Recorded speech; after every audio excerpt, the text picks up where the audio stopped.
Did it hurt you to see that? To see him apologize? I wouldn't say it hurt me. No, not sorry, not hurt. Like sorry, It was as a hip hop, fan. Like Going back to Ether and even back to Pocket. It was surprising because I haven't seen that before in those situations. Right. But Cole is he's untouchable as far as like talent, lyrical talent. Like everything he does, like so. What do you think Drake's gonna do? I don't know.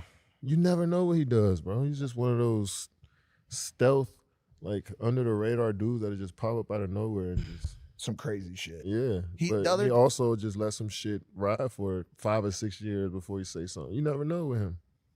He don't really have to respond either, too. Because do you think he's like kind of currently solidified as like numbers wise, scoreboard wise, as like the GOAT of the space? Yeah. Yeah, but I also feel like he's competitive too, and he likes that little. He likes to rap.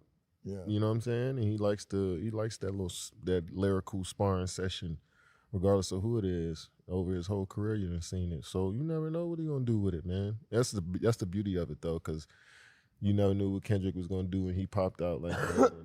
Cole came out of nowhere and dropped a fucking album in the middle of the night. Like these dudes unpredictable. Yeah. That's the crazy part about it. I feel though, for Drake, it's got to be worth his time and energy. Like he understands how precious that is. This is. You know, because well, I'm not saying it's a moment. I'm not saying this was not right, but like I don't actually think Drake would get into like a sparring session. I think he would go to like a fight with 10-ounce gloves on to kill someone. No, I mean you're gonna try to whoop somebody ass in a sparring session too, but after it's not a real fight. At the end of the day, you're gonna go home and you still know this dude. Like after it's over, true. Is it like But like, okay, who knows what could come from there? You also spar dudes and they end up fucking fighting them next month. Like who knows? Well, Drake trains. Like Drake trains with Hino, right? Or was training with Hino. You talking about actually sparring? No, bro. I'm talking about. No, but you were talking about. No, I wasn't. I was talking about like lyrical sparring. Yeah, like when Drake had that thing with. Oh, you talking about gloves and all that shit? No, it's an analogy. Yeah, right. But what's the analogy? Bro. What's the analogy? Do we need Speed to explain to you what that analogy was?